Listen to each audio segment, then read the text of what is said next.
안녕하세요. 예. 아까 PPT가 에러가 좀 나가지고요. 컴퓨터 전체가 목통이 되어버렸습니다. 그래서 다시 다시 가져왔고요. 이게 이제 제가 OBS 스튜디오라는 프로그램을 이용을 하는데 한번 스톱을 하면 다시 이어 붙이기가 되게 어렵거든요. 파일을. 그래서 일단 녹화가 된 부분을 이제 중편으로 올려드리고, 그리고 나머지 한 30분 분량이 나갔으니까 붙여가지고 1시간 반 정도 되는 나머지 분량을 하편으로 해서 올리도록 하겠습니다. 이게 사실 더 잘게 쪼이고 싶어요. 왜냐하면 제가 이제 영상 편집을 별도로 해서 뭐 이거를 잘라 붙이고 하는 게 되게 힘들기 때문에 그나마 세 편으로 나눈 거거든요. 왜냐하면 녹음을 하다가 갑자기 한 편이 에러가 나서 뻑이 나버리면 새로 해야 되는데 3시간짜리 새로 하느니 1시간 새로 하는 게 낫겠다라는 판단에서 세 개로 쪼개 놓은 건데, 이것도 이렇게 문제가 생기면 좀 그렇죠. 하여튼 모든 게 빨리 정리가 돼가지고 빨리 오프라인 강의를 할 수 있으면 더할 나위 없겠습니다.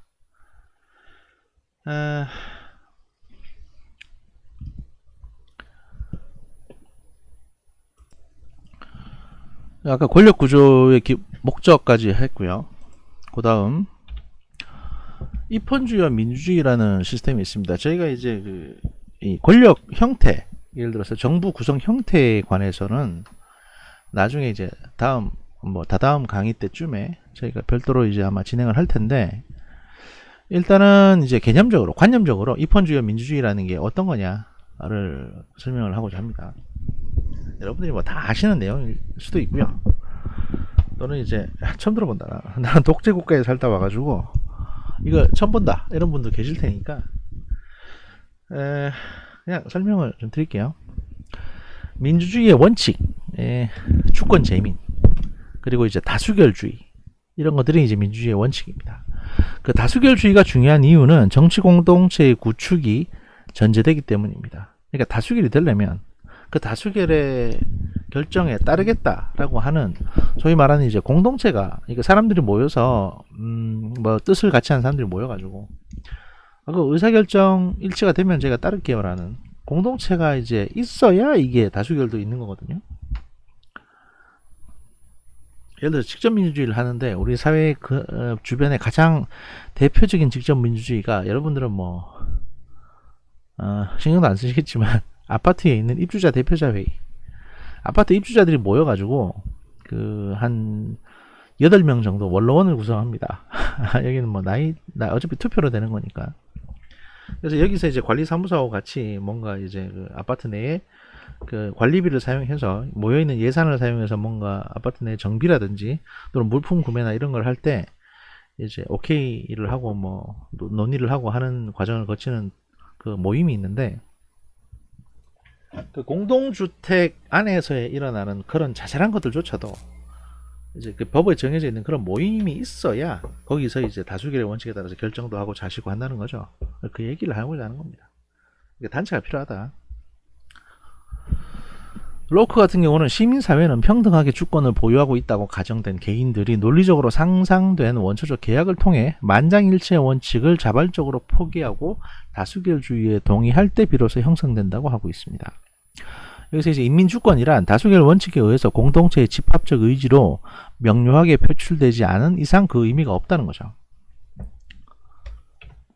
입헌주의의 원칙은 합법성과 법치, 그러니까 이제 법에 의한 거, rules of law, 법에 정해져 있는 대로 하는 거, 그 다음에 합법성, 이 두 개가 같이 공존할 때 입헌주의가 완성이 되는 건데, 합법성은 법에 의해 명시적으로 그리고 행위 시점에 금지되지 않은 행위는 처벌할 수 없다는 원칙. 그러니까 권력의 임의적 행사와 소급적 행사를 규제하는 거죠. 예를 들면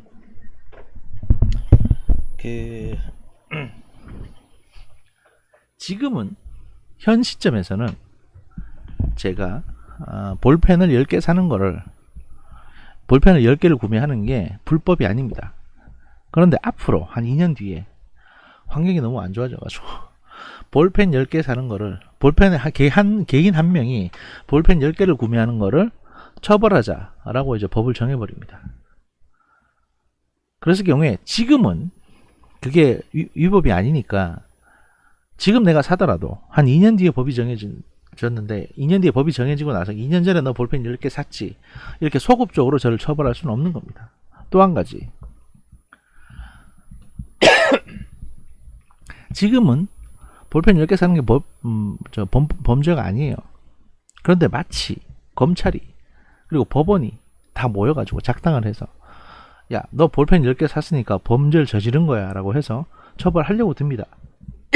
그럼 저는 말하겠죠. 일단 첫 번째, 검찰 조사에서는 형소법 제 148, 형사소송법 제 148조를 따르겠습니다, 이러면서 이제 그 묵비권을 행사할 테고, 법원에 가서는 도대체 무슨 법적 근거로 저를 처벌하시려고 합니까? 라고 얘기를 할 겁니다. 판사가 법을 뒤져봅니다. 볼펜 10개 사는 게 범죄가 아니다, 범죄라고 규정 적혀있지 않잖아요. 그러면 처벌할 수 없는 겁니다. 이게 합법성의 원칙입니다. 적혀 있어야 된다, 그게 범죄라는 것이. 그렇기 때문에 저는 이제 볼펜 10개라는 독특한 사례를 가지고 왔지만, 사실 현실에서 이 문제 때문에 처벌 안 받는 경우가 꽤 많습니다. 뭐냐면 그 성매매 업소라든지 유사 성매매 업소 또는 이제 그런 유흥업소들 종류 중에 법에 금지되어 있지 않은 형태로 운영되는 것들이 있어요. 갑자기 어떤 게 생겨나서, 이게 한 10년 전까지만 해도 키스방이라는 게 불법이 아니었습니다. 왜냐하면 법에 그런 형태의 이제 그 행위를 하는 것을 돈 내고 키스만 하는 건데, 그런 거를 법에는 정해놓지 이게 불법이라고 정해져 있지 않았었습니다. 이제는 하도 얘들이 이런 걸로 돈을 버니까 이제는 이제 이게 불법이라고 정해놨죠.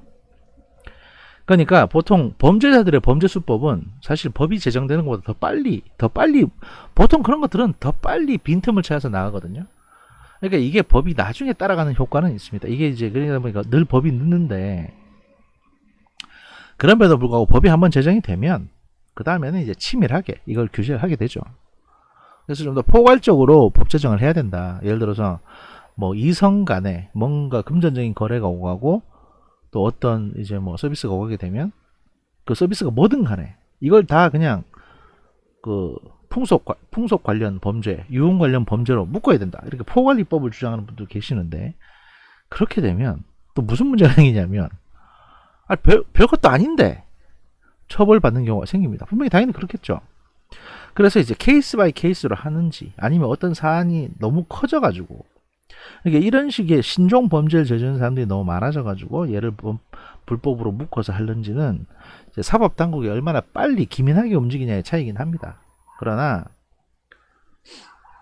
소급입법이나 이런 거는 하는 게 아니다 라는 거고요. 소급적 적용. 법치는 법의 안정성과 예측 가능성을 이제 담보하는 겁니다. 그래서 법치라는 건 뭐냐면 법에 정해져 있는 거예요. 어떤 거는 불법, 어떤 거는 합법, 이런 식으로. 그러면 아, 내가 이런 행위를 하는 게 불법이겠구나 라는 게 예측 가능해지잖아요. 그럼 사회 구성원들이 가급적이면 그런 행위를 안 하겠죠. 정상적인 사람이라면. 그런 걸 말하는 겁니다. 그래서 합법성은 현재가 과거에 대해 입법하는 것을 금하고 있다면 법치는 미래에 대한 입법을 요구하는 것이다. 그래서 이 두 개가 중요한 건데, 이 모든 거를 이제 무시하고 건너뛰는 게 있습니다. 특별법이라는 겁니다. 예를 들어서 5.18 같은 경우도 그런 특별법이 제정이 돼가지고 과거에 있었던 일을 다시 조사해서 처벌하게 됐던 거죠. 그래서 물론 특별법이라는 게 존재하지만 특별법이 만들어지려면 국회의 뭐 그러니까 국회 다수의 합의뿐만이 아니라 그게 이제 가능하려면 국민 전체 대다수가 공감대와 지지를 해줘야 그런 특별법도 만들 수가 있는 겁니다. 그리고 그 시점에서의 대통령의 지지율도 굉장히 높아야 되고요. 그래서 이게 좀 미묘한 문제다라는 말씀을 일단 드립니다. 뭐 얘가 좀 부적절할 수는 있는데, 제가 아까 들었던 얘가 갑자기 걱정이 되기 시작하는데, 제가 아까 들었던 얘가 조금 부적절할 수는 있는데 그냥 그런 이제 위법 사례 중에 하나라는 정도로만 알고 넘어가 주셨으면 감사하겠습니다. 민주주의와 입헌주의의 논리적 갈등. 민주주의는 그 자기 정당성을 다수결의 원칙에 의해 표출된 무제한적 인민주권에 두지만, 입헌주의는 합법성과 법치주의에 기반한 구속의 원칙에 두고 있습니다. 그러니까 민주주의는 그 모든 구성원 국민들의 지지, 이게 정당성이 중요한 거고, 입헌주의는 법에 정해져 있는 거. 그렇기 때문에 입헌군주 국가가 있고 입헌민주주의가 있는 겁니다. 우리는 대한민국은 입헌민주주의 국가죠. 그래서 대통령제를 선택을 해서 이제 대통령을 뽑는 거고, 입헌군주국에서는 이 왕이라는 거는 그 국민들이 선출해서 뽑는 게 아니잖아요. 다만 그 왕이 법에 근거해서 통치를 할 뿐입니다. 그게 이제 입헌군주주의가 되는 겁니다. 밑에 이제 입헌주의자라고 되어 있는데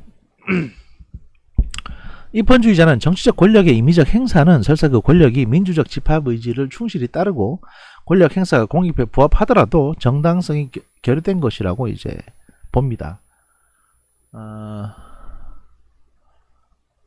여기서 임의적으로 행사하지 않고 꼭 법에 의해서 행사해야 된다, 이렇게 얘기를 하는 겁니다. 아리스토텔레스 같은 경우는 합법성을 민주적 정당성보다 우위에 놓는 입헌주의의 관점에서 민주주의를 거부했습니다. 그러니까 법이 더 중요하다. 반면 이제 민주주의자들은 슈미트 같은 경우에는 민주주의를 치자와 피치자의 동일성으로 정의합니다. 그러니까 통치자와 통치를 받는 사람은 뭐 통치자가 어디서 하늘에서 떨어진 게 아니라 그 통치 받는 사람들 중에서 하나 뽑혀가지고 야 네가 이번에는 관리를 좀 해봐라, 관리자일 뿐이다, 뭐 이런 거죠. 그러니까 같은 대등한 관계다. 루소는 민주주의가 그 정치적 정당성의 유일한 기반이 되어버린 현대에서 입헌주의란 구시대 유물에 불과하다고 말하고 있습니다. 그렇기 때문에 사실 그 법도 사실은 그 국회에서 만드는 거니까요. 어떻게 보면 이제 민주주의하고 입헌주의하고 그렇게 크게 차이가 나는 건 아닌데, 입헌주의라는 게 보통 강조될 때는 입헌군주국이나 이런 것들이 강조가 되니까, 영국 같은 나라들. 그래서 이걸 이제 구시대 유물에 불과하다고 폄하하는 겁니다. 영국의 왕실이 사실은 뭐 엄밀히 따지고 보면 구시대 유물이 맞긴 맞죠. 네, 그러니까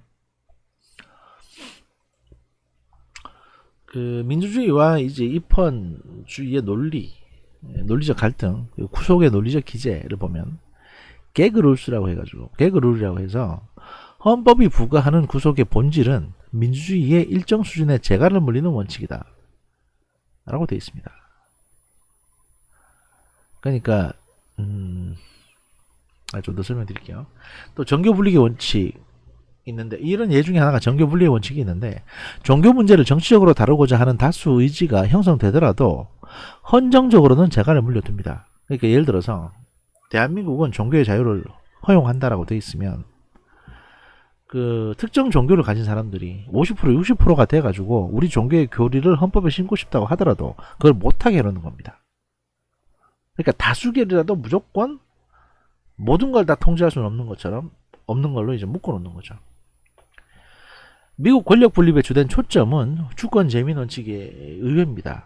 특히 이제 하원 의회인데, 그래서 이제 이 하원을 견제하기 위해서 상원이 또 존재하기도 합니다. 그래서 하원에 의해서 여과 없이 표출되는 집합 의지를 견제하고자 하는 것이죠. 그래서 그 상하원제가 있는 이제 미국 같은 경우에, 미국은 성문법이 아니라 불문법이지 않습니까? 그러다 보니까 법이 이렇게 그때그때 만들어지거든요. 그러니까 이걸 통제를 적절하게 제어를 하지 않으면 자기 마음대로 맛대로 만들 수 있기 때문에 상원이라는 존재가 이제 그 법을 만드는 하원을 견제하는 역할을 하는 것이고요. 또 다른 나라는 이제 다른 형태의 견제책이 있겠죠. 그 다음에 이제 구속의 정당성 문제가 있는데요. 여기서 구속은 그냥 사람을 잡아 가두는 게 아니라, 예를 들어서 야 자유민주주의라며, 그 다음에 다수결의 원칙에 뭐든지 다 허용된다며, 아니야 법에 의해서 해야 돼 라는 식으로 이제 통제하는, 약간 제재하는, 규제하는, 이걸 구속이라고 합니다. 여기서는 그렇게 법이 다수결의 어떤 그 의사표출을 약간은 좀 자제시키고 제재하는 게 정당하냐, 뭐에 근거해서 정당하냐. 왜냐하면 민주주의에서는 다수의 의지는 무조건 오케이라며 라고 했는데 그게 아니라는 거죠. 그걸 지금 설명하려고 하는데, 구속의 기제는 뭐냐, 정치적 의제의 범위와 내용을 과거 시점에서 제정된 성문 헌법을 통해 제한하여 현 세대가 행할 수 있는 정치적 운신의 폭을 속박하는 것을 말합니다. 그러니까 니네가 무슨 저기 뭐 나라를 어떻게 만들든 예를 들어서 국회에서 당장 뭐 이런 것도 할 수 있잖아요. 뭐 대통령을 2명으로 뽑는다든지 또는 뭐 대통령을 10명을 만든다든지 이런 거를 의결을 해가지고 법을 만들자 그러면 법을 만들 수는 있거든요. 하지만 헌법에서 이거를 묶어놓죠. 대통령은 1명이야 이런 식으로.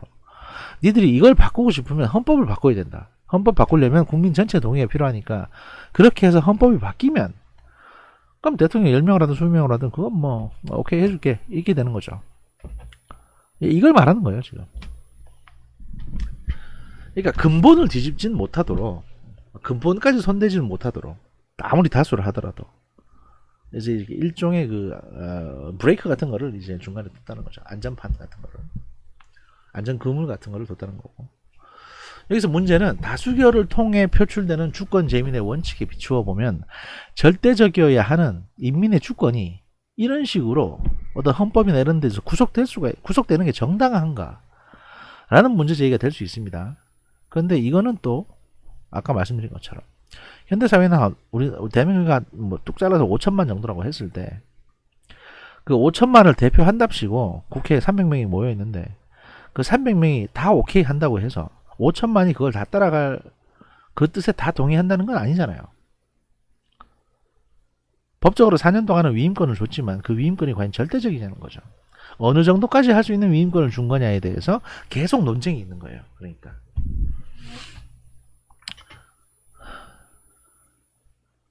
그래서 이걸 국회에서 뭐든지 다 할 수 있는 게 아니냐? 아니야. 헌법에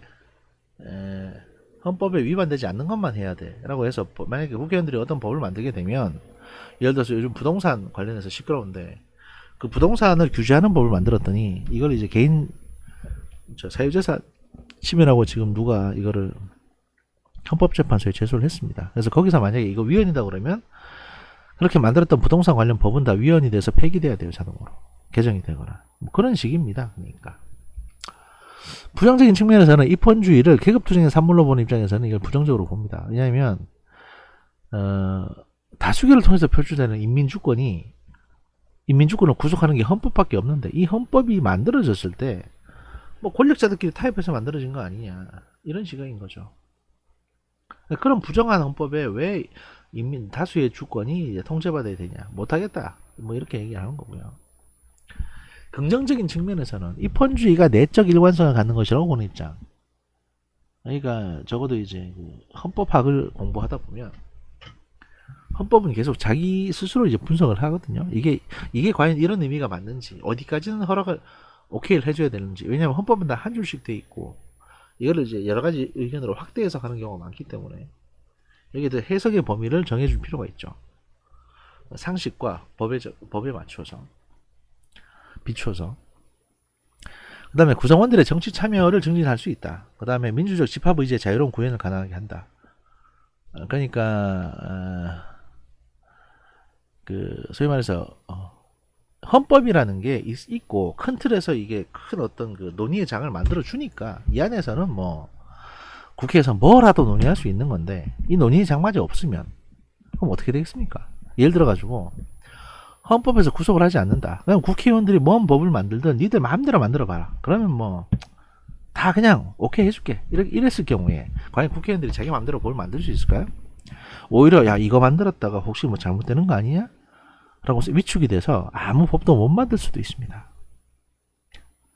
그래서 이제 이 입헌주의적인 통제는 구속은 민주적 집합의지의 자유로운 구현, 여러 가지 정치 실험을 가능하게 해주는 기능도 있다는 거죠. 내가 이거 좀 이 법, 국회 몇 명에서 이런 법을 시험삼아 만들어 봤는데 이걸로 해서 사회가 혼란해지고 경제가 폭망하고 하기까지는 아니게 헌법이 잡아준다는 겁니다. 이거 사실 법 철학을 공부하셔야 좀 더 자세하게 이해하실 수 있는 부분이에요. 그 다음에 입헌주의적 구속이 시민의 정치 참여를 증진시키는 방법이라는 게 있는데요. 이건 뭐냐면 국민의 어려운 정치적 문제로부터 해방시켜 주는 것과 정치 문제에 지속적으로 얽매이게 만드는 두 가지 어떤 작용을 합니다. 입헌주의적 구속이라는 게. 민주적 정당성의 확보를 위해서 매 세대마다 새로운 헌정 질서를 만든다면 일상 정치는 소멸되고 헌정 정치만 부상되게 될 겁니다. 헌정 정치에는 고도의 정치적 판단 능력과 장기적인 시야, 규범적 사고 능력을 가진 지도자, 국민, 시민적 덕목과 의무감을 요구합니다. 개인주의적 가치의 희생을 전제로 공동체의 영광과 숭고한 이상을 추구하는 고대적 자유관은 더 이상 설득력을 가질 수 없습니다. 그러니까 이제 개인이 희생하는 건 더 이상 설득력이 없다는 거죠. 헌정적 정치의 일상화는 민주적 헌법 제정의 미명하에 민주주의 잠식을 초래할 수 있습니다. 계속 헌법을 바꾸는 게 결국에는 민주주의를 통제하는 거다. 과거 이제 70년대 뭐 유신헌법, 삼선개헌, 뭔개헌이라 가지고 계속 헌법을 바꿨습니다. 이거 대통령 임기 좀 늘리려고. 그러면 사실 이게 민주주의가 없어지는 거예요. 툭 한번 헌법을 바꿔가지고 임기를 늘려버리니까. 그것도 내 때에만 그렇게 하겠다 라는 식으로 요번에만 바꾸자 이렇게. 끊임없이 문재인 대통령이 만약에 그렇게 한다고 생각해 보십시오. 헌법 한번 바꿔서 5년 더 하고 또 바꿔서 또 5년 더 하고. 이게 악몽이죠 이거. 이렇게 되면.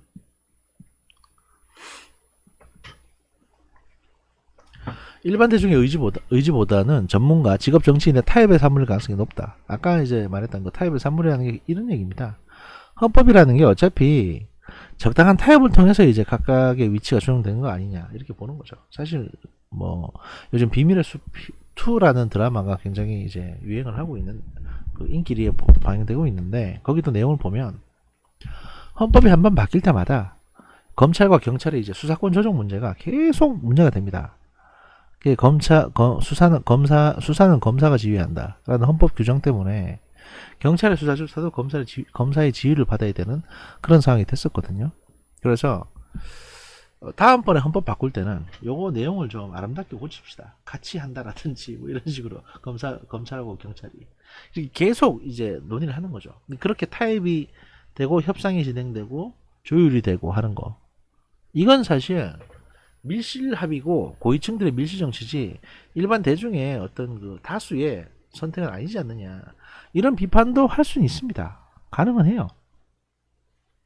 굳이 하시려면 비판은. 그런데 과연 그런가?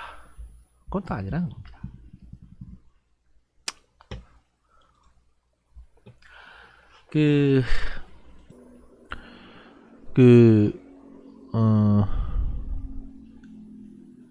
헌정 정치가 항상 부정적 역할만 하는 것은 아닙니다. 제도적인 해결책으로 헌법의 경선구조 뭐 이런 것들이 있고요. 이게 너무 딱딱해져 있다는 건데 헌법이 이제 잘 안 바뀌는 거죠. 공적 영역을 안정적으로 보호 유지하는 역할도 합니다. 그러니까 이제 아무리 아까 말씀드렸듯이 국회에서 막 무슨 이상한 법을 만들어도 헌법 자체를 흔들지는 못한다는 거죠. 현행법상 이제 헌법을 바꾸려면 국회에서 이제 다수결의 표결이 있어야 되고, 그 다음에 이걸 또 국민투표를 통해서 국민 다수가 투표를 해서 찬성을 해야만 헌법을 바꿀 수가 있습니다. 그러니까 다시 국회에서 뭐 개정을 올리더라도 무조건 국민투표에서 오케이 할 가능성은 없어요. 그 일본의 평화헌법이 쉽게 안 바뀌는 거하고 같은 이유입니다. 권리조항을 통해 공적 영역의 절차적 질서를 보호하기도 하고요. 그 개헌의 장벽을 높이는 것은 시민들이 더 많은 정치적 시간과 노력을 들인다는 의미이기도 합니다. 그래서 한번 뭔가 개헌을 하고 싶다면 그만큼 좀 더 많은 시간을 들여서 사람들을 설득해 나가야 되는 거죠. 단순히 몇몇 지배층이 개헌을 하고 싶다고 해서 쉽게 개헌할 수 있는 게 아닙니다.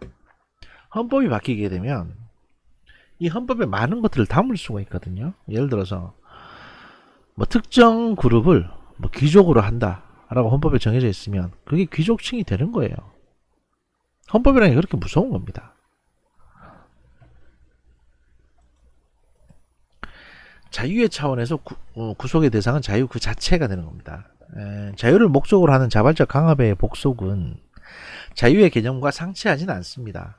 그러니까 그 헌법이 뭔가를 구속을 하는데 이 구속을 하는 목적이 자유를 보장해 주기 위해서요. 그러니까 자유를 보장해 주기 위해서 어떤 의미의 자유를 보장해 주기 위해서 다른 의미의 또 자유를 구속하는 거죠. 그래서 두 개의 자유는 같은 게 아니다는 얘기입니다. 이거 뭐 사전 위탁이라고도 하는데 프리커미티먼트라고 예를 들어서 이제 금연을 주의에 선포하는 행위 또는 이제 내가 살 뺄 거다 라고 선언해 놓으면 또는 야 내가 한 달 안에 10kg 못 빼면 내가 100만원 줄게 라든지 이렇게 해놓으면 내가 100만원 주기 싫어서라도 살을 빼려고 노력을 하겠죠. 그런 걸 이제 사진 위탁이라고 합니다. 가장 대표적인 예가 이제 그리스 시당에 나오는 그 오디세우스와 사이렌의 얘기인데요. 이 오디세우스는 율리시즈를 말하는 거고, 사이렌은 그 스타벅스의 그 로고에 있는 그 인어, 보통 이제 이게 형태는 인어인데 요괴라고 불리고요. 안개 가득한 지중해에 어느 바다 위에서 이렇게 노래를 부른다고 합니다. 근데 그 노래가 너무 아름다운 거예요. 그래서 그 노래를 들으면 홀려가지고 저쪽으로 가보자 이렇게 되는 거고, 가다 보면 암초에 부딪혀서 다 죽는다, 뭐 이런 전설이 있습니다. 그래서 오디세우스가 그 사이렌을 노래를 한번 들어보고 싶어가지고, 왜 너무 듣고 싶잖아 뭔 노래인지. 그래서 어떻게 하냐면 그 자기 부하들에게 한 100명 정도 타는 배가 있는데 그 배를 이제 몰고 가다가 자기 부하들에게 너네는 전부 다 귀를 막아라. 그리고 나는 이제 귀를 막지 말고 이 배에 돛대에 나를 묶어달라. 그리고 내가 이 노래를 듣겠다. 하지만 니네가 귀를 막고 있는 동안에, 그리고 그 사이렌 노래가 들리는 동안에 내가 너네에게 어떤 명령을 하더라도 니네는 내 명령을 따르지 마라. 이렇게 해놓은 겁니다. 심지어는 그 오디세우스가 내뱉는 명령조차도 못 듣도록 그 부하들이 귀를 다 막습니다. 이렇게 소문 같은 걸로. 그리고 부하들은 묵묵히 해당 구역을 노를 져서 이동을 합니다. 근데 오디세우스가 이제 사이렌의 노래를 듣고 너무 좋으니까 야 절로 가자 안 가면 너 죽일 거야 이렇게 막 소리를 질러도 부하들은 묵묵하게 노를 저어서 그 위험지역을 통과합니다. 그게 바로 이제 오디세우스와 사이렌의 이야기입니다. 그 입헌질서가 부과하는 구속이란 민주주의의 자발적 미리 묶어놓기라고 해석이 가능합니다. 그러니까 전체가 다 살기 위해서, 전체가 다 안전하기 위해서 몇몇 부분에 대해서 구속을 해놓는다는 겁니다. 권력 분립, 보디는 이제 권력은 스스로 속박할 때 피치자의 수능을 가장 효과적으로 이끌어낼 수 있고, 그런 의미에서 권력의 자기 속박은 경제적인 통치주라고 했습니다. 이게 뭐냐면 저희는 도덕적으로 집권을 해서 도덕적으로 운영을 할 겁니다. 저희가 만약에 잘못하면 공수처나 검찰이나 또는 뭐 여러가지 특검이라든지 또는 감찰관이 저희를 통제할 겁니다. 이렇게 이제 말을 해놓으면, 적어도 실제로 그렇게 안 하더라도 말을 해놓으면 지지하는 지지자들이 내가 지지하는 정치 세력은 정의로운 세력이야 라고 생각을 할 거 아니에요. 제가 지금 정부를 비판하고자 이런 얘기를 하는 게 아닙니다. 오해하지 마시고요. 하여튼 뭐 그렇다는 거죠. 사회적인 신뢰를 최소한을 보장하는 역할. 그러니까 적어도 말인 따라 정의로운 척 하지.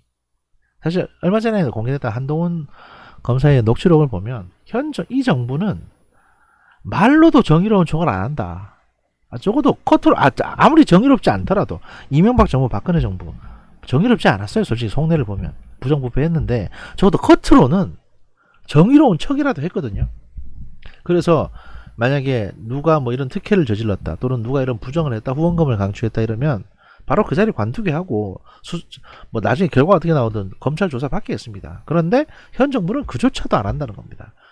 무슨 초엘리트는 괜찮다는 둥, 이건 다 있는 집들의 관념이라는 둥, 있는 집들의 어떤 그 풍습이라는 둥, 관행이라는 둥, 진짜 뭐 저런 것들이 다 있지 싶을 정도로 사람을 벙찌게 만드는 그런 얘기들을 늘어놓고 있죠. 오늘 추미애 씨도 그런 얘기를 했습니다. 또 뭐 그런 얘기를 하는 거예요. 그리고 이제 동의의 문제가 있습니다. 동의의 문제는 뭐냐면 아무리 유익한 구속도 동의가 부재하다면 정당성을 상실할 수 있는 겁니다. 그러니까 예를 들어서 종교의 자유를 허용한다. 다만 이제 이 종교가 아무리 다수가 요구하더라도 국교의 영역으로 집어넣을 수는 없다라고 묶어놨는데, 이거를 이렇게 묶어놓는 거에 대해서 사실 지금의 헌법, 6공화국 헌법이 정해진 것도 국민투표를 통해서 결정이 된 거거든요. 국민 대다수가 동의했어요. 그러면 당연히 정당성이 있는 겁니다. 그 국민은 이런 구속에 대해서도 동의를 하게 된 겁니다. 국민투표를 했으니까. 그런데 만약에 국민투표 없이 그냥 국회에서 헌법을 바꿔버린다? 그리고 이런 구속 내용을 넣어놓는다? 이러면 이건 정당하지 않은 거죠. 정당하지 않은 겁니다. 현행 헌법에는 헌법 개정 절차도 정해져 있는데 반드시 국민투표를 거치게 돼 있거든요.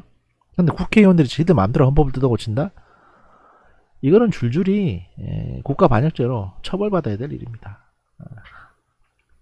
그래서 정당성이 그만큼 중요하다는 것이고, 구속을 하더라도 그 동의가 정당성이 중요하다. 내가 내 손목을 묶을 것을 허락을 해줬기 때문에 내 손목이 묶여 있는 거다. 이 얘기입니다. 그러니까. 좀 더 문제성 있는 드립이 생각이 났는데 그건 안 하는 게 좋을 것 같고요. 그 토마스 페인 같은 경우는 지나간 세대가 과거의 시점에서 동의한 헌정 질서가 현 세대의 자발적 동의 없이도 현재를 구속할 수 있는 정당성은 무엇인가 라고 의문을 제기했고요. 거기에 대해서 대한민국은 어떻게 하고 있냐면 이런 의문들에 대해서 늘 고민하고 새롭게 판단해 보기 위해서 헌법재판소를 만들어 놨습니다. 헌법재판소가 없는 나라가 굉장히 많습니다. 그 동의 문제는 사회계약론 일반의 딜레마이기도 합니다. 정치 권력의 정당성이 계약의 직접 당사자가 아닌 후대에 이르기까지 유효하다고 주장할 수 있는 근거가 계약과 동의의 개념 속에 부재하기 때문입니다. 그러니까 이제 뭐냐 이게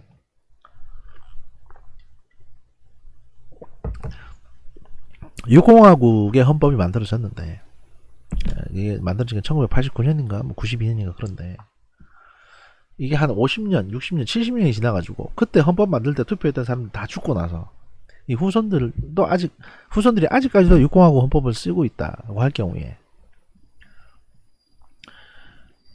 이런 어떤 헌법을 만드는데 동의했던 사람들은 이미 없고 그 후손들만 남아있는데 이때 만들어진 헌법이 도대체 무슨 근거로 이 후손들을 통제하고 있는가? 그 정당성은 뭔가? 라는 질문을 던지는 겁니다. 거기에 대한 답변으로 동의 문제는 사회계약론 일반의 딜레마와도 같다. 정치 권력의 정당성이 계약의 직접 당사자가 아닌 후대에 이르기까지 유효하다고 주장할 수 있는 근거가 계약과 동의의 개념 속에는 이제 없고 양도 계약의 직접적 주체가 아닌 후손들이 한 번도 명시적으로 사적 판단권을 양도한 적이 없음에도 불구하고 저항권을 갖지 못하고 여기에 구속되는 것도 조금 딜레마 아닌가요? 라고 이제 생각을 하는 겁니다. 여기에 대해서 다른 학자들은 뭐라고 하냐. 존 로크는 계약의 내용과 절차를 논리적으로 수정함으로써 저항권의 정당성을 인정해 왔다. 그러니까 뭐 헌법재판소든 아니면 뭐 하위 법률로든 간에 내용이나 절차를 조금씩 바꿔왔으니까 문제없는 거 아니냐 이런 얘기고, 또 동의에는 명시적 동의와 묵시적 동의가 있다는 거죠. 예를 들어서 시민사회의 정치사회를 새롭게 창출하는 계약의 정당성이 당사자들의 명시적 동의에 기반하고 있다면 이미 성립된 정치 공동체의 정당성은 시민들이 명시적으로 반대하지 않는다는 사실에 의해서 담보된다. 그러니까 예를 들어서 한 50년 뒤에 지금의 헌법이 그대로 유지된다고 했을 경우에 50년 뒤에 후손들이 이 헌법에 대해서 크게 문제 삼지 않으면, 반대하지 않으면 정당성이 계속 동의한 거 아니냐, 묵시적으로. 이 얘기입니다. 야, 그렇게 답답하고 싫으면 니들이 바꾸면 될 거 아니야. 이 얘기입니다. 그러니까 누가 다수가 바꾸지 않으면 이거는 동의된 거나 마찬가지다. 그렇게 싫으면 니들이 바꿔라. 이런 얘기입니다. 에드먼드 버크 같은 경우는 그 고래의 헌정지, 그러니까 여기서 고래는 웨일이 아니고요. 과거부터 이어져 온, 이게 한문입니다. 한문. 옛꽃자에 전래될 내자 해가지고 과거부터 내려온 헌정 질서를 긍정하는 행위는 단순히 전통과 관습에 대한 습관적인 맹종이 아닌 유산의 선택인 것이다. 그러니까 물려받는 사람들이 선택적으로 선택할 수 있는 거라는 겁니다. 이게 우리가 이 헌법이 마음에 안 들면 그럼 니들이 바꾸면 되는 거 아니냐 이런 거죠. 괜히 고민할 필요가 없다. 이 얘기를 하는 거고요. 못 바꾸게 바꿀 절차를 안 만들어 놓은 것도 아니고 그 안에 다 들어 있는 거니까. 그래서 이렇게 그 권력 구조, 그 다음에 정치 권력 이론에 대한 그 논의는 저희가 진행을 했고요. 이어서 이제 할 내용은 뭐냐면 국가란 무엇인가 라는 부분입니다. 이제 우리가 이게 살면서 뭐 여러 가지 국가란 뭐냐라고 하면 애국가 말하는 거예요? 아니면 이렇게 묻는데 그거 말고 그냥 내셔널이란다. 네이션, 컨트리, 리퍼블릭 오브 코리아 이런 어떤 그 한 나라는 도대체 뭘 말하는 건가? 철학적으로, 법철학적으로, 또는 정치철학적으로, 또는 정치학적으로 국가란 도대체 뭐냐? 어떤 조직을 국가라고 하냐? 여기에 대해서 우리가 이제 논의를 좀 해보겠습니다. 음, 제가 사실은 뭐 중간중간에 원래 같으면 이제 여러분한테 아이스크림도 좀 사드려야 되고요. 제가 사비를 털어가지고 아이스크림도 사드려야 되고 또 뭐 여러 가지 재밌는 농담도 해야 되는데 이 기록이 다 남게 되니까 이게 지금 제가 너무 이게 답답합니다. 농담을 쉽게 못 하겠어요. 그래서 혹시라도 농담을 듣고 싶다면 또 뭐 재미난 얘기를 듣고 싶다면 그 유튜브에 스미더스의 그 정보 분석실이라는 채널이 있거든요. 그쪽에 와서 보시면 됩니다. 그리고 뭐 여러분들도 물론 모니터를 통해서 보면서 이렇게 뭐 얘기를 하지만 이게 공부를 하시겠지만 저도 모니터를 보면서 지금 강의를 합니다. 이게 모니터를 듣는 입장이랑 모니터에 대고 말을 해야 되는 입장은 전혀 차원이 다릅니다. 제 앞에는 여러분의 얼굴이 있는 게 아니라 모니터만 있어요. 마이크랑 혼자 방에 앉아가지고 지금 3시간째 떠들고 있는 거거든요. 그러니까 아까 1시간 반짜리 녹음했고 또 이제 또 이따 한 6시간짜리 녹음해야 됩니다. 지금 지난주가 지금 밀려가지고 어쨌든 오늘 안에 다 끝을 내야 되거든요. 제가 몸살 때문에 중간중간에 이제 이게 갑자기 스톱되고 여러분은 스톱된 줄 모를 겁니다. 근데 스톱됐다가 다시 켜졌는데 막 갑자기 화면이 바뀌어 있고 이러면 중간에 잠깐 스톱된 겁니다. 좀 이해를 좀 해주셨으면 좋겠어요. 보통은 3시간에 끝날 강의를 지금 한 5시간째 하고 있는 겁니다. 제가 지금 아까 한 2시부터 시작을 했는데 지금 한 7시 넘어갔거든요. 이게 계속 중간에 뭐 일이 생기고 또 녹화하다가 뻥 나고 이래가지고 이제 이렇게 되는 건데 뭐 제가 감당해야 될 몫이겠지요. 예. 원래 방송이 그래요. 네. 그나마 제가 이 온라인 강의 하기 전에 개인적으로 이제 유튜브라든지 팟캐스트라든지 이런 걸 좀 하고 있었기 때문에 그나마 제작이 좀 스무스하다, 진행도 좀 스무스하다, 뭐 이렇게 이해해 주시면 감사하겠고요. 자, 그럼 국가란 무엇인가? 국가에 대해서 알아봅시다. 국가란 무엇인가? 국가의 개념. 아리스토텔레스는 인간은 사회적 동물이라고 했습니다. 역사 이래, 유사 이래, 유사는 역사가 존재한 이래 이렇게 표현합니다. 인간은 공동체를 형성하며 생존해 왔고요. 실제로 인간은 부족, 도시국가, 제국, 봉건장원 등 이제 다양한 형태의 정치적 공동체를 형성해 왔습니다. 오늘날 인간은 국가라는 정치적 공동체를 중심으로 생활을 하고 있습니다.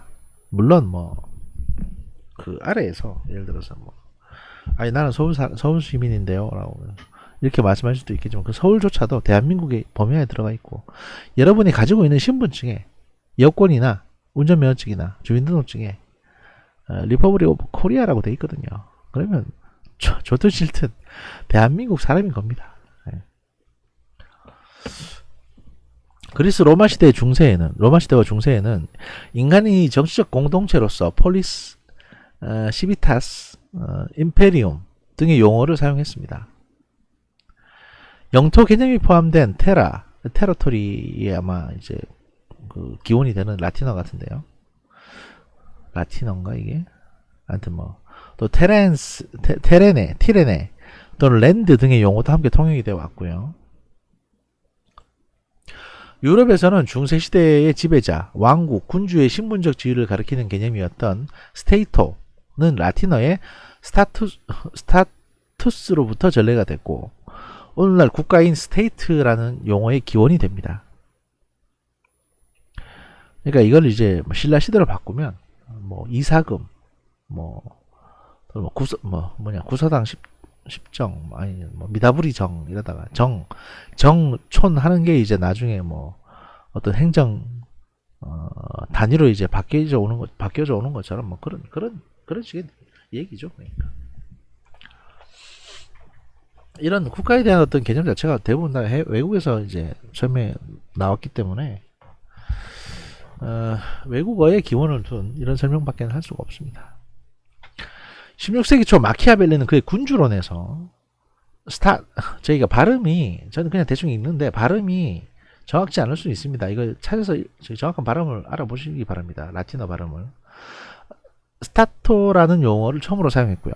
이후 스테이트라는 용어는 근대국가 형태가 최초로 출현한 르네상스 시기에 이탈리아에서 처음으로 사용되어 19세기에 이르러 근대적 국가 개념이 수립되게 됩니다.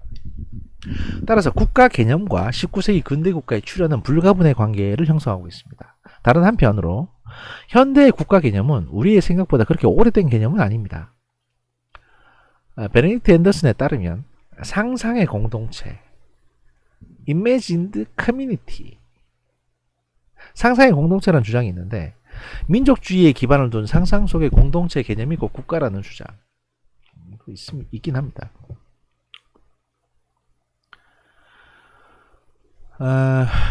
왜 이런 얘기가 나오냐 하면 사실 중동 지역 같은 경우에는 다 부족이었지. 100년 전까지만 해도 무슨 사우디아라비아니 뭐니 뭐 이런 국경선이 정해지는 국가가 없었거든요. 근데 근대에 와서 갑자기 생겼으니까 이건 결국에는 상상, 니네들이 그냥 인간 스스로 상상으로 야, 여기서 여기까지는 사우디로 한다라고 만들어 놓은 거 아니냐. 그러니까 관념적이나 자연 철학적으로 존재하는 건 아니다 라는 어떤 얘기를 하는 거예요. 결과적으로 국가란 제한된 영토적 한계 내에서 독립적 사법권을 확립하고 일련의 영속적인 제도를 통해 권위를 행사하는 정치적인 결사체를 말합니다. 국가와 정부, State and Government. 국가는 정부보다 더 광범위한 개념입니다. 국가는 공적 영역의 모든 제도를 포괄하고 있고요. 공동체의 모든 구성원들을 포함하는 포괄적 결사체로서 국가는 정부를 포괄합니다. 그러니까 국가 안에 정부가 들어있는 거죠. 국가는 지속적이며 영속적인 반면 정부는 임시적입니다. 정부는 정권의 변화를 통해 교체될 수 있으며 개혁이 이루어져서 다시 형성될 수도 있으나 국가는 그것이 완전히 소멸되지 않는 한 지속적으로 존재하게 되죠. 정부는 국가의 권위가 작동하는 수단이기도 합니다. 정부는 국가의 정책을 만들고 집행하기 위한 제도적 장치이자 수단이고요. 국가는 비인격적인 권위를 행사하는 반면 정부는 이제 관료와 공무원들의 인사를 통해 국가기관을 형성하게 됩니다. 국가의 권위는 헌법에 의해서 규정이 되며 이를 통하여 정부를 구성을 하게 됩니다. 이론적으로 국가는 모든 공공의 이익, 즉 공공선을 대변하며 정부는 그 정권의 동료적 공감을 대변할 뿐입니다. 정부가 사실 정권을 누가 잡게 되면 그 사람이 정부를 통제하게 되고 그럼 그 정부는 그 정권의 편을 드는 뭐 이런 것들이 좀 있죠. 최근 추미애 씨 논란 관련해서 정부 부처인 국방부가 정권의 주요 그 일원인 추미애 씨를 위해서 여러 가지 쉴드를 쳐주는 걸 보면 이런 부분들이 이제 설명이 된다고 할 수 있습니다.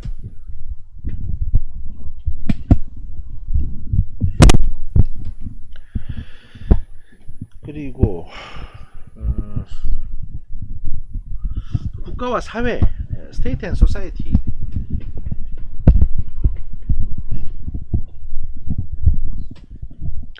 그러니까 국가와 사회는 어떤 차이를 갖느냐?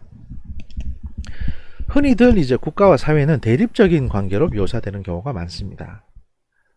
국가와 사회의 대립은 그 근대 국가의 원리 속에 내재되어 있는데 중세의 교권적 보편주의와 그러니까 이제 중세 교황이 권력을 휘두르는 걸 말하는 거죠. 그 분권적 봉건주의를 극복하고 중앙집권적 민족 국가가 확립되는 과정 속에서 국가하고 사회는 대립적인 관계를 형성합니다.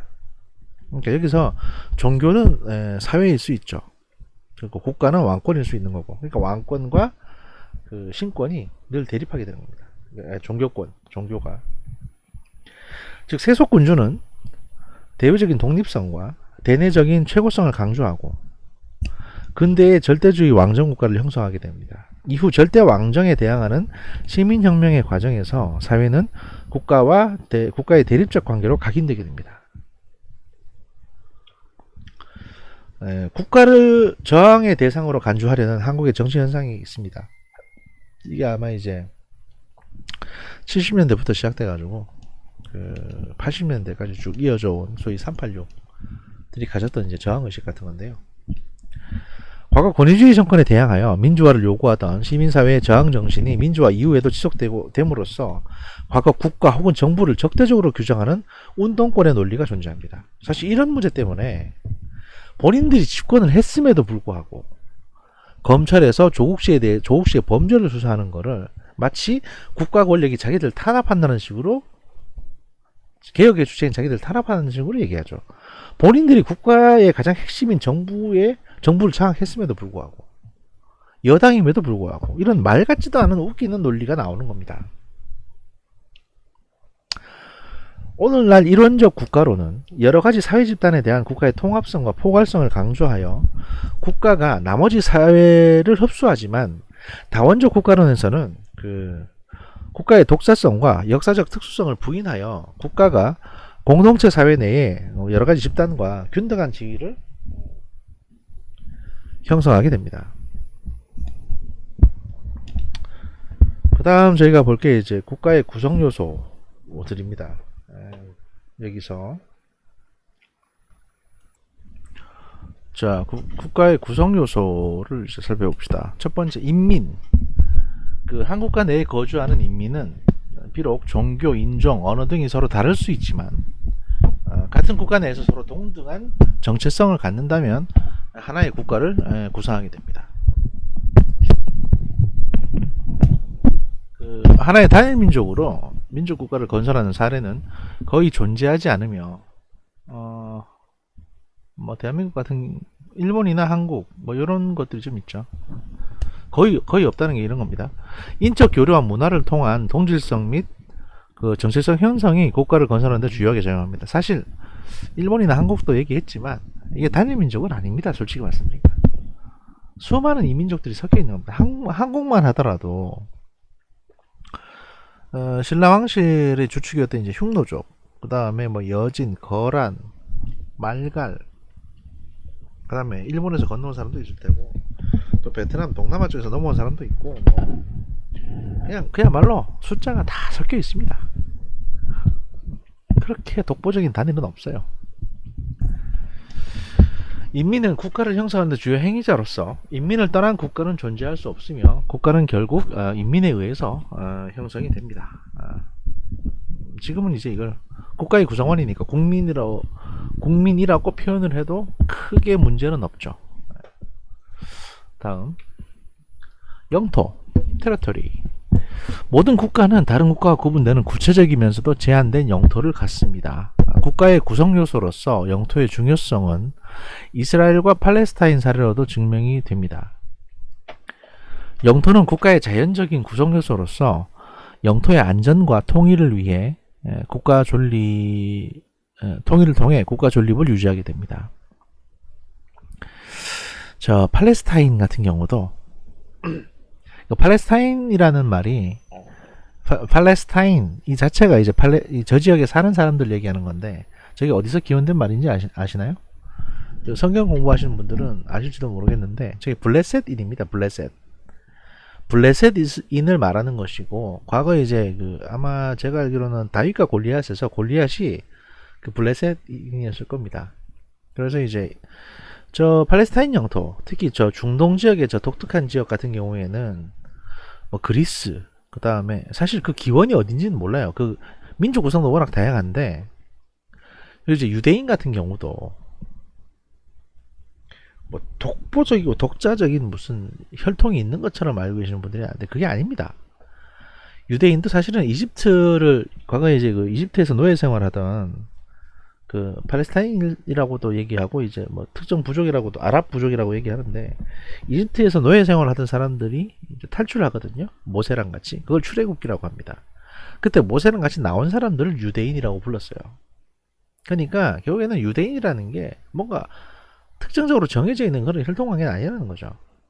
어차피 저희가 유목사회고, 유목사회는 이제 이합집산이 많습니다. 몽골이나 거란족처럼 그렇습니다. 그러면 많이 섞여요, 피가.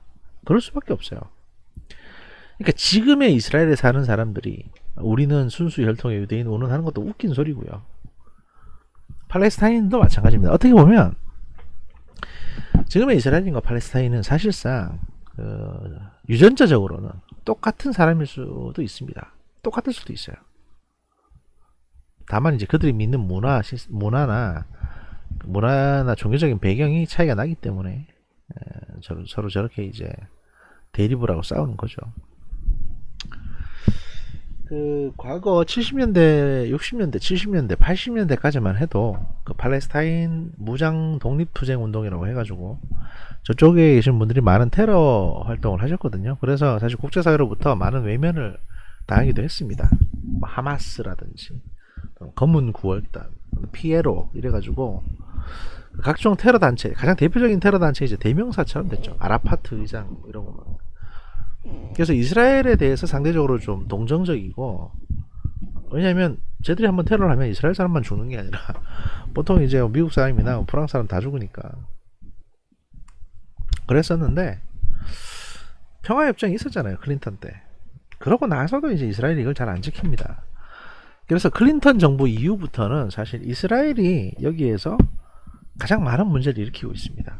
물론 본인들의 아마 안보 문제, 본인들은 이제 안보상 이유라고 하지만 과거처럼 이제 중동 국가들이 뭐 전면전으로 이스라엘을 집어삼키려고 쳐들어온다든지 이런 일은 이제 없어졌거든요.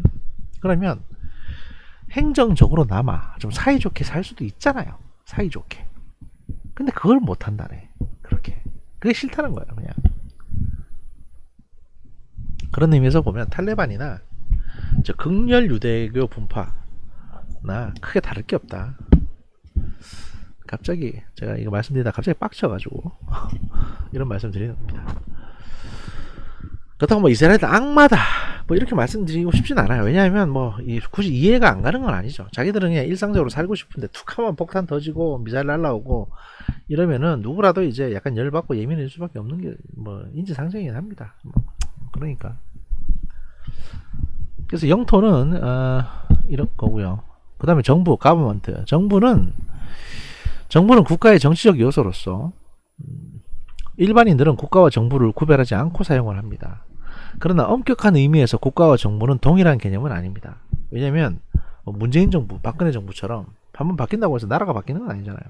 근데 과거에는 역성혁명이라고 해가지고 군주가 어떻게 이제 뭐 왕의 어떤 혈통이 바뀌면 국가도 나라도 다른 이름으로 바뀌고 막 이런 경우가 많았습니다. 정부는 단지 국가의 기능을 수행하기 위해 만들어진 기구이며 국가는 정부보다 높은 지위에 있고 정부는 국가를 통치할 지위를 부여받은 사회적 조직에 불과합니다.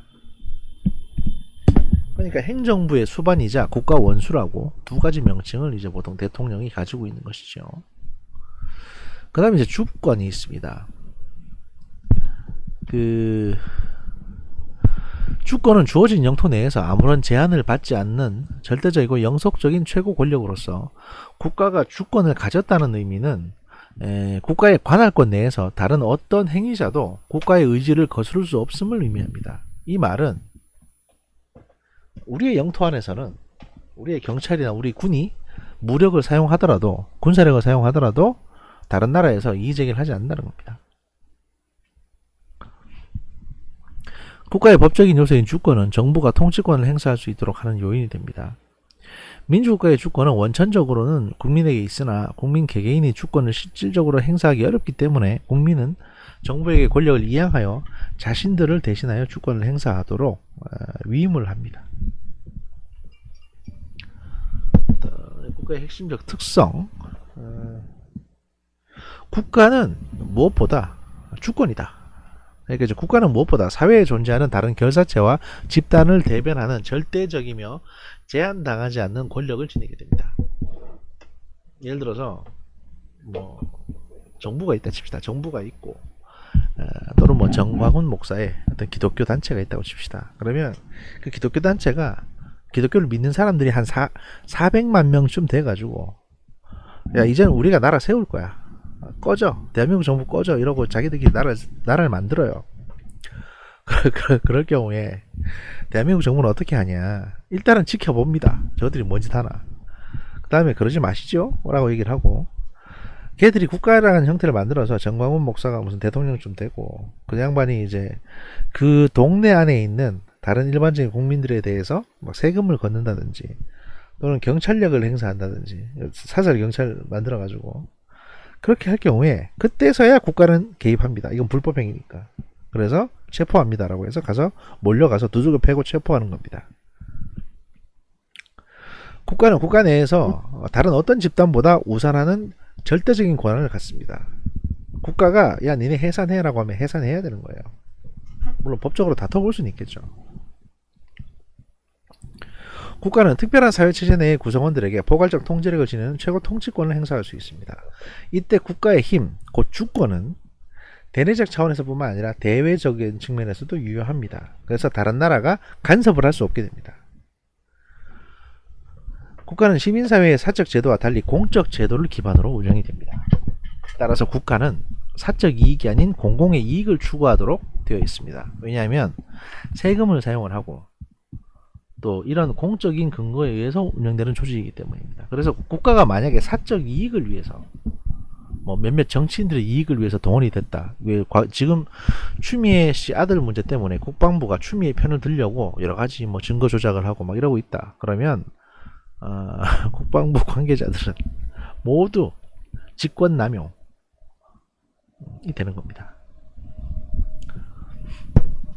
국가가 사적인 이익을 추구하는 사회집단이 아닌 공공의 이익을 위한 공적 제도라는 사실은 국가를 규정짓는 또 하나의 특징이기도 합니다. 공익집단과 국가의 차이는 국가만이 지니는 강제력으로 구분됩니다. 국가는 정당한 힘으로써 지속적으로 사회 이해관계를 반영을 합니다. 국가의 결정은 일반적으로 강제력을 지니며 사회 구성원을 구속합니다. 오늘날 국가의 강제력은 헌법에 의해서 규정이 되고요. 법에 의해 규정된 합법적 권력 행사를 통해 사회 이해관계를 규율하게 됩니다. 그 권력의 정당성 혹은 정통성이 바로 여기서 나오는 것입니다. 또한 국가는 이제 지배의 도구이기도 합니다. 국가의 권위는 강제력에 의해서 지탱이 되고 국가는 법에 의해 정당한 폭력을 독점합니다. 여기에서의 폭력은 경찰력과 군사력을 말합니다. 국가는 강제력을 통해 공공의 이익에 반하는 활동을 규제하고요. 국가가 기반으로 하고 있는 사회체제의 유지와 생산 활동을 총괄합니다.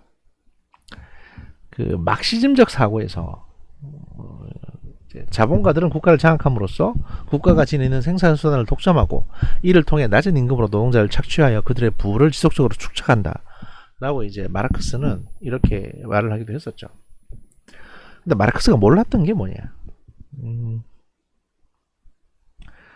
그 자유민주주의는, 자본주의는 어쨌든 돈을 버는 게 중요하기 때문에 뭔가 돈이 더 안 벌리고 구성원들이 고통을 받고 이거 이러다가 망하겠는데 싶은 생각이 들면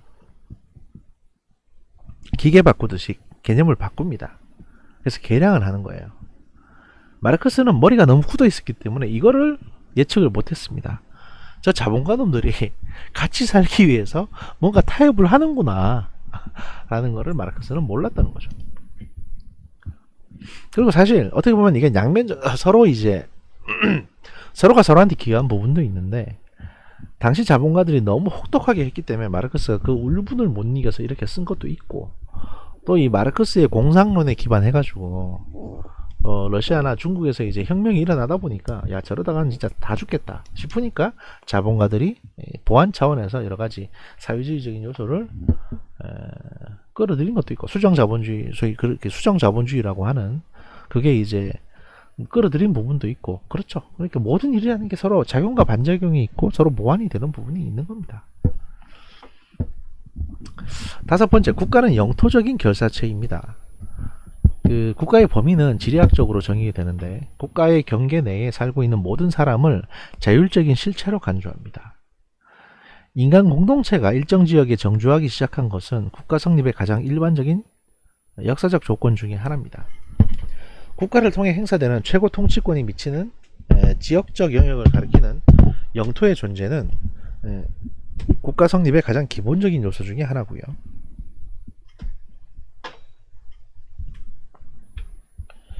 또 국가는 폭력 수단을 독점적으로 통제합니다. 국가는 주어진 영토 내에서 물리적인 힘의 합법성을 정당한 사용에 대한 독점권을 지닌 강권적인 권력체입니다. 국가가 폭력수단을 독점한다는 것은 한 국가의 관할권 내에서의 폭력은 국가만이 사용하거나 경찰과 같이 국가의 특별한 재가를 받은 사람만이 사용할 수 있음을 의미합니다.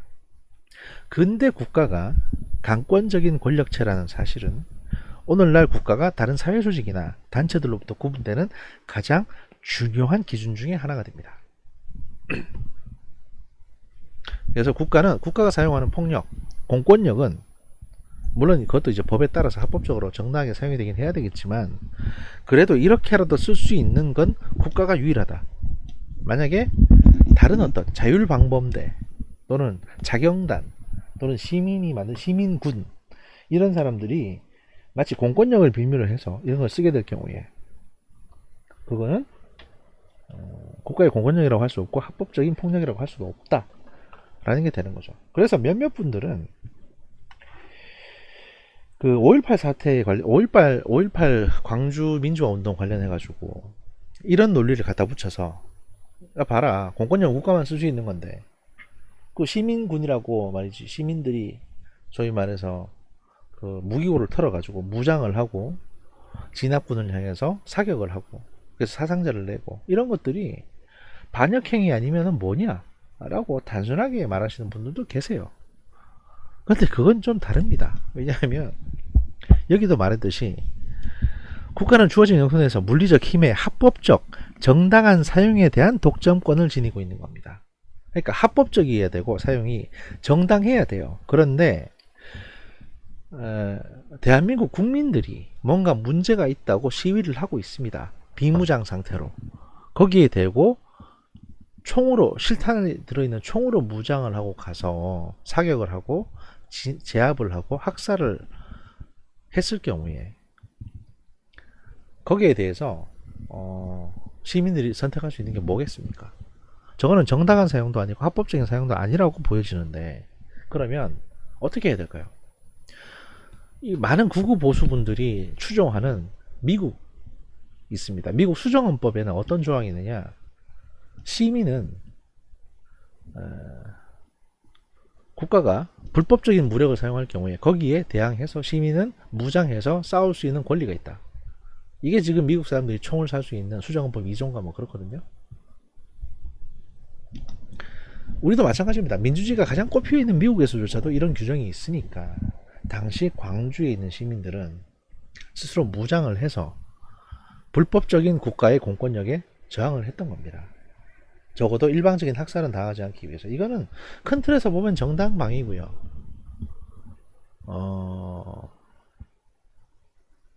정당방위라고 봐야 됩니다.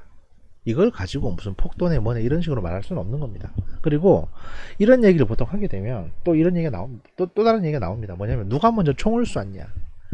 총 쏜 건 시민이라던데. 뭐 이딴 식의 얘기가 나오거든요. 100번 양보해서 만약에 어떤 시민이 뭐 진압군의 총을 뺏어서 또는 뭐 경찰서 무기고를 털어가지고 먼저 군대를 향해서 사격을 했다고 칩시다. 그러면 군이 할 수 있는 거는 진압군이나 진압 경찰이 해야 되는 일은 뭐냐? 그 총 쏜 사람을 쫓아가서 체포를 해야 돼요. 총을 안 쏜 다른 사람들을 그냥 무차별 사살해서는 안 되는 겁니다. 그러니까 이런 부분들에 대해서 충분한 고민이나 자료조사 같은 것이 없이 단순하게 그냥 어디서 주워들은 내용만 가지고 함부로 말을 하시면 안 되는 겁니다.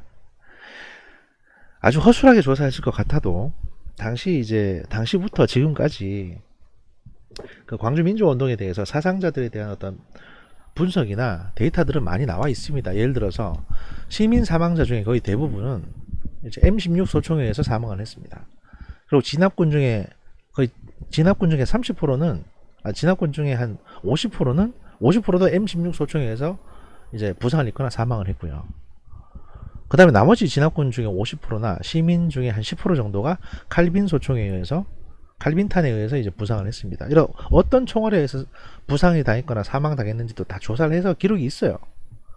당시 칼빈은 시민군들이 주로 사용했던 무기입니다. 예비군 무기고나 경찰서 무기고를 털어가지고 무장한 게 칼빈총이고요. 이건 2차 대전 때부터 썼던 총입니다.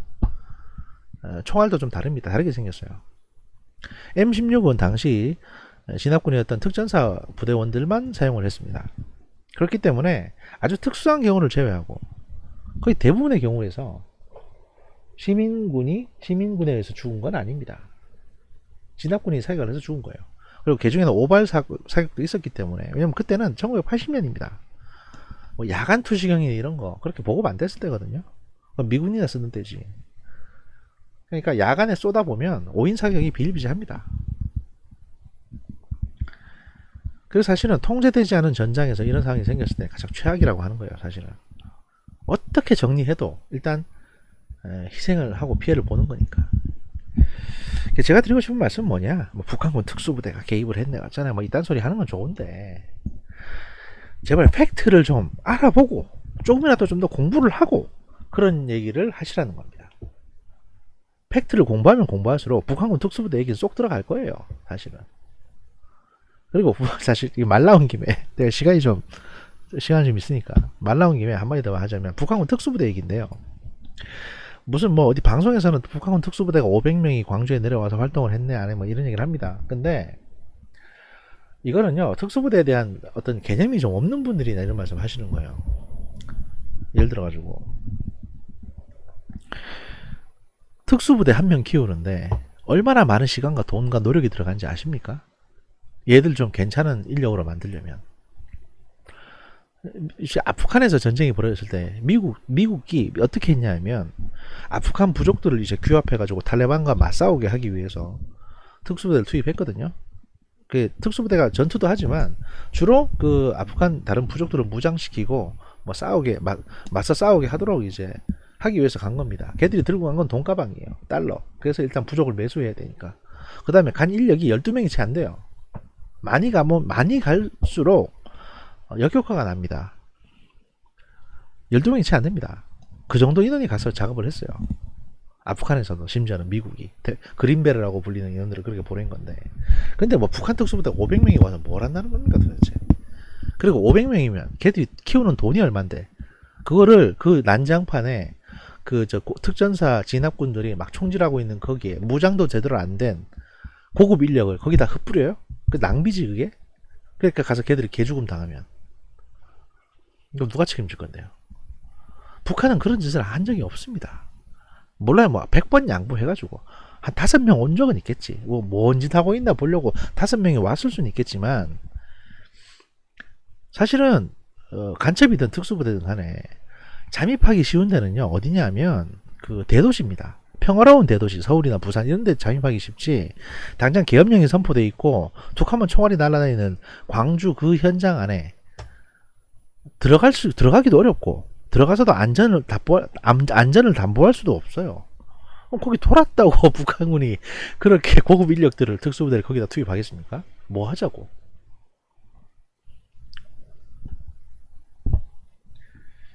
그러니까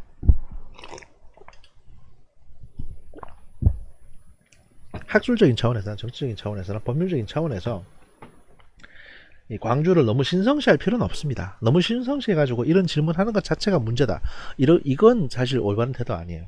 하지만 그리고 궁금해할 수도 있고 조사해 볼 수도 있고 질문을 할 수도 있는데, 적어도 분석을 해서 상식적인 수준에서 판단을 해야 된다는 겁니다. 확실한 증거도 없는데 너무 터무니없는 음모론을 얘기하게 되면 이거는 분석이 아니라 그냥 망상으로 넘어가 버리는 겁니다.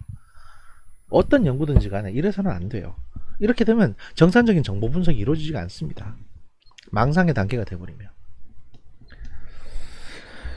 잡담이 좀 길었고요. 7번째, 국가는 비인격적인 권력을 행사합니다. 비인격적인 권력이라는 거는요, 그 인간의 지배가 아닌 법에 의한 지배를 의미합니다. 그러니까 인정에 의한 게 아니라 그냥 법에 딱 정해져서 맞네 틀리네를 갖다가 말하는 거죠. 그 보통 어떤 고소 고발 건이 있을 경우에, 야 너 뭐 나 이렇게 고소했지, 이걸로 명예훼손으로 고소했지, 네가 나를 욕한 것도 정리해가지고 경찰서 가서 억울함을 호소할 거야 라고 이렇게 생각을 하시는 분들이 계시거든요. 고소 당하고 나면. 근데 경찰에 가시면 경찰은요 고소장이 접수된 고소인의 고소 내용에 대해서만 조사를 해요. 피고소인이 얼마나 억울했는지에 대해서는 큰 관심이 없습니다. 왜냐면 그걸 왜 그렇게 억울하시면 맞고소를 하시든가. 그게 비인격적인 권력이고 법에 의한 지배입니다. 그걸 착각하시면 안 됩니다. 내가 어디 가서 하소연 해야지. 그 공무원들은 여러분의 하소연을 들어줄 시간이 없어요. 그게 그렇게 하라고 형사소송법에 정해져 있는 것도 아니고, 억울하시면 먼저 고소하는 거예요. 세상 모든 일이 그래요. 두 번째, 국가의 권력은 헌법에 의해서 보장됐다. 이게 이제 입헌주의죠. 그래서 헌법에 의해서 보장된 비인격적인 권력을 행사하는 게 바로 국가다라는 겁니다. 그 다음에 이제 국가기원설이 있는데요. 잠시만요. 얼마 안 남았네. 국가기원설이 이제 있습니다. 국가는 어떻게 만들어져 있냐. 첫 번째, 자연발생설. 자연발생설은 인간이 사회적 동물이라는 점을 강조합니다. 고대 그리스에 있어서 인간과 국가는 불가분의 관계로 널리 인식되었으며, 국가는 인간의 선한 생활을 실현하는 수단으로 봤습니다. 결과적으로 인간은 사회적인 동물이기 때문에 공동체를 형성했으며, 공동체의 공식적 조직 형태가 곧 국가로 발전하였다는 겁니다. 그 다음에 이제 신권설이 있는데요. 신권설은 국가의 기원에 관한 한 가장 오래된 학설 중에 하나입니다. 신권설은 절대국가의 왕권을 정당화하는 이론이고요. 신권설에 의하면 모든 권력은 신으로부터 나오며, 왕은 현실 세계에 있는 신의 대리인으로서 신을 모시고 대신할 수 있는 절대 권력을 행사할 수 있다고 되어 있습니다. 동서고금을 막론하고 국가에 대한 신권설은 어느 곳에나 존재했으며, 과거 중세시대의 이제 정교일치나 중국의 천자 개념과 같이 신에 의한 국가 권력의 위탁을 의미하기도 합니다.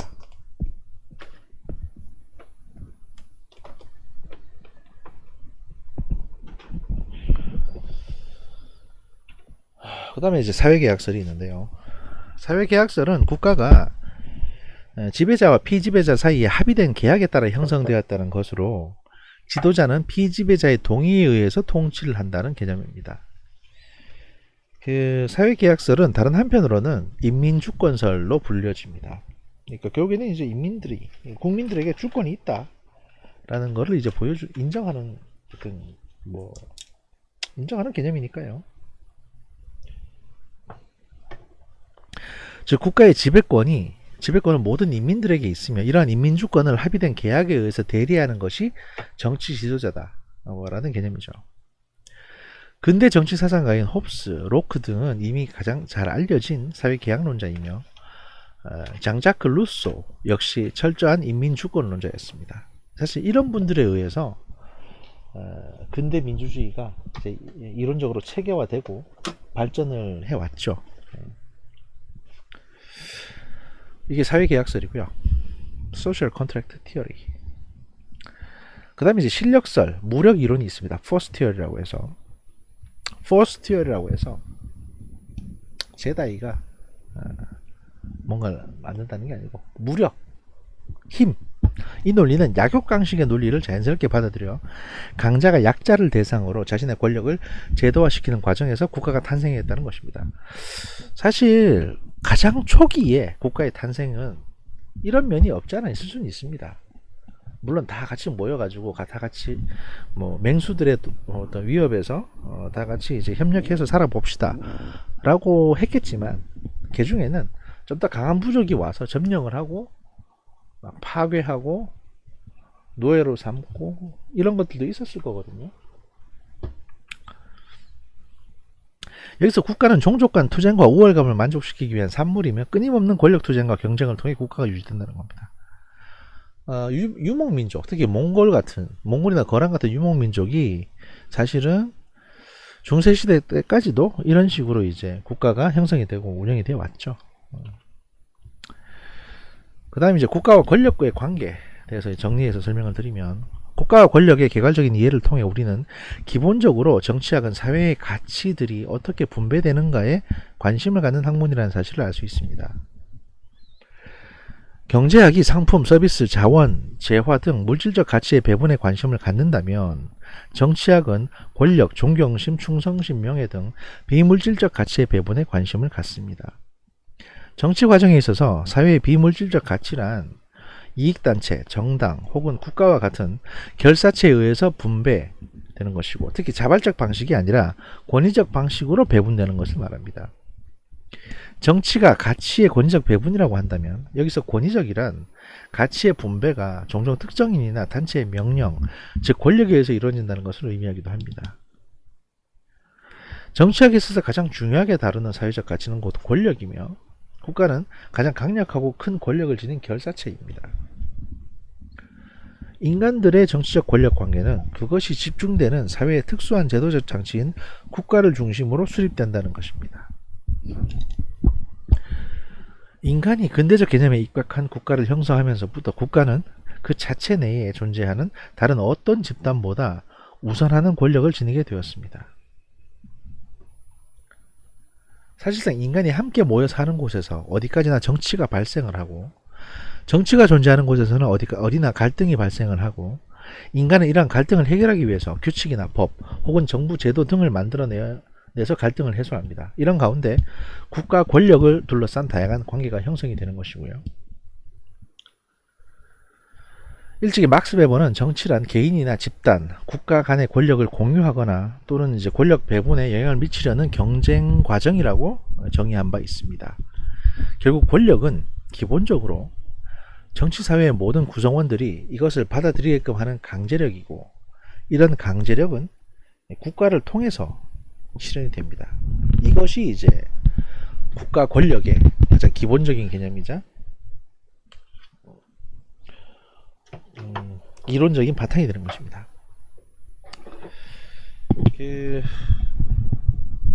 2주차 강의는 여기까지 하고요.